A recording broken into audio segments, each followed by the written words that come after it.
This is the story of 101 Dalmatians. You can read along with me in your book. You will know it is time to turn the page when the chimes ring like this.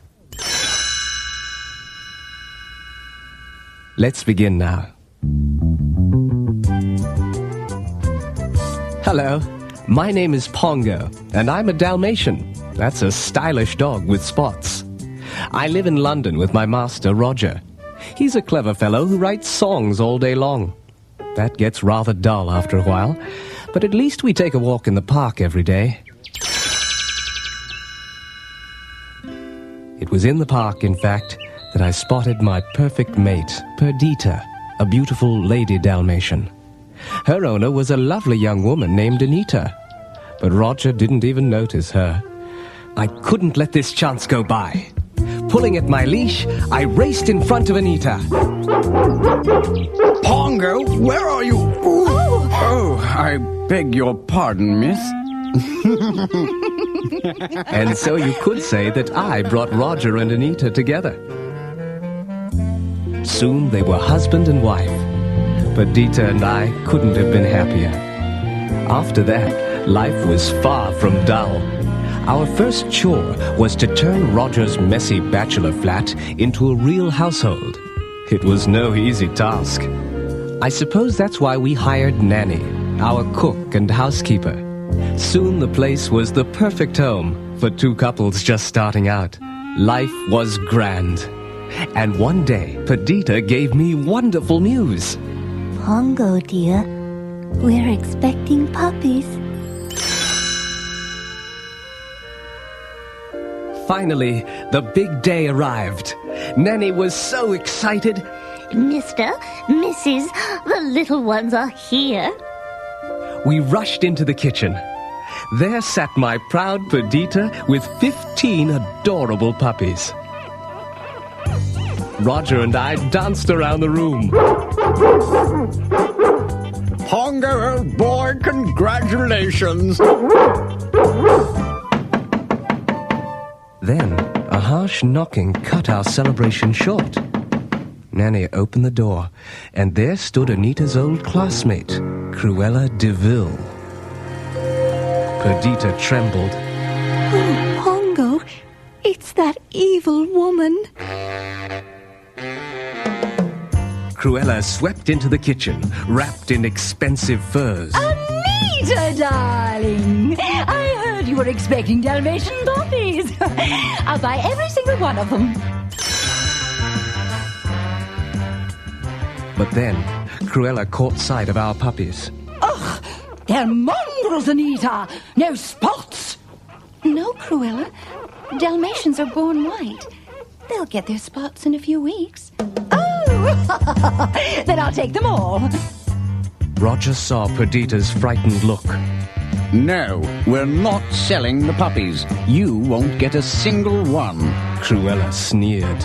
All right, keep the little beasts, but you'll be sorry. The next few weeks passed quickly. The puppies all grew and got their spots. Nanny watched over them like a proud grandmother. Each puppy was different from the others. Roly was always hungry. Lucky got into mischief. Penny and Patch were never apart. But they all loved to watch television. Their favorite program was Thunderbolt, the Wonder Dog. Each week the pups cheered as their hero brought another criminal to justice.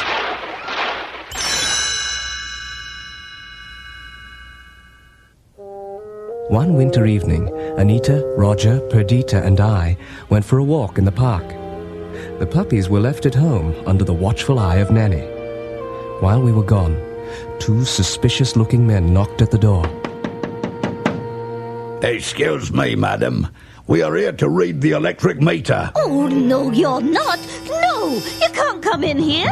But the two pushed their way into the house, locked Nanny in the attic, and stole all the puppies. No one, not even the police, could solve the case. Purdy and I were beside ourselves with grief. I'm afraid it's up to us now. We'll use the twilight bark to alert all the dogs in London and in the villages nearby.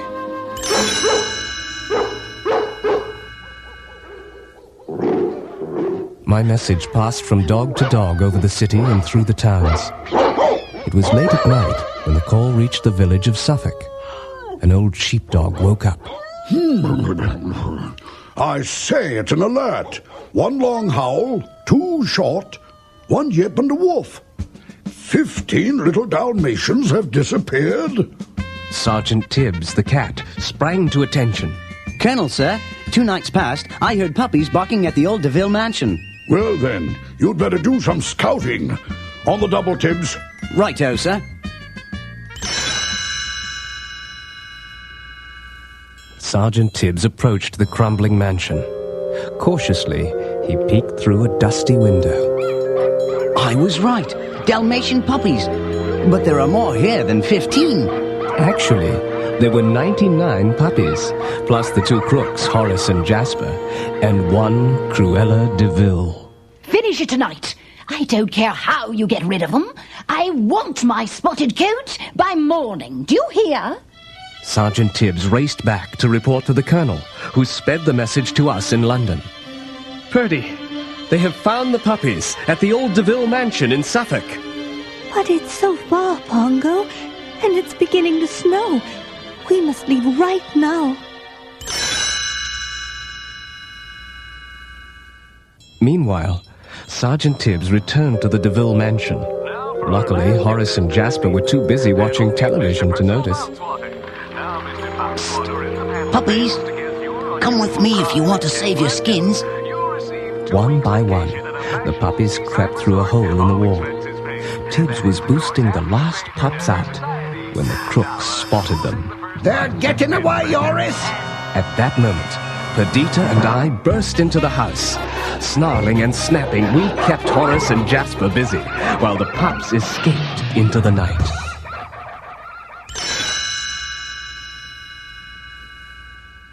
We all headed for the Colonel's old barn, where Purdy stared at the dozens of extra puppies.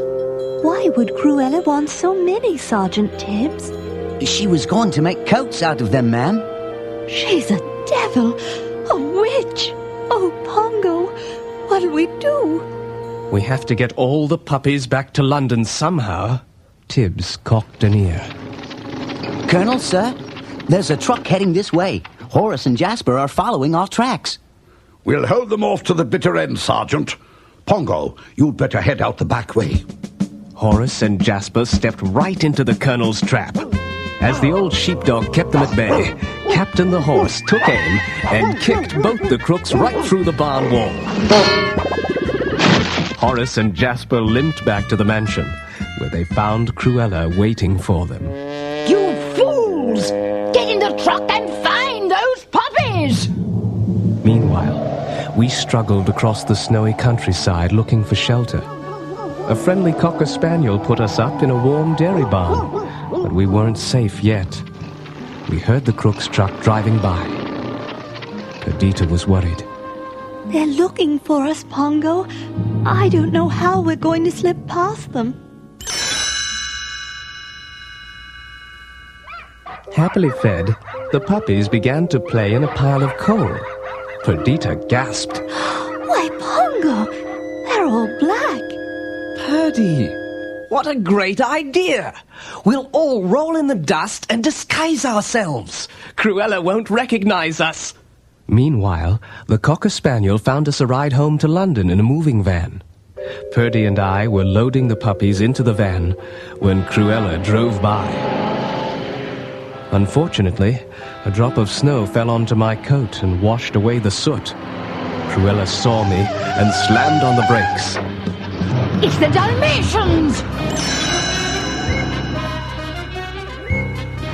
I tossed the last puppy into the van, just as Cruella raced after us. You little beasts! You can't get away this time!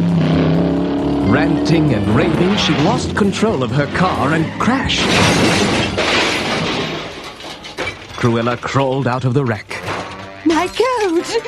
My beautiful spotted coat! It's gone forever!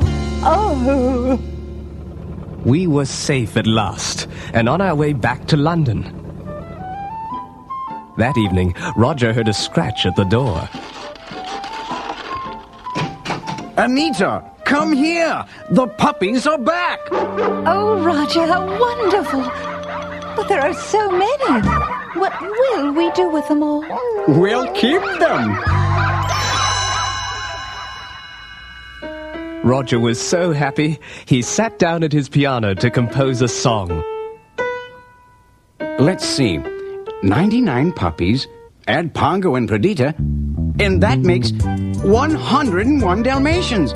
Just think, Anita, we'll buy a big place in the country and start a Dalmatian plantation. And that's exactly what we did.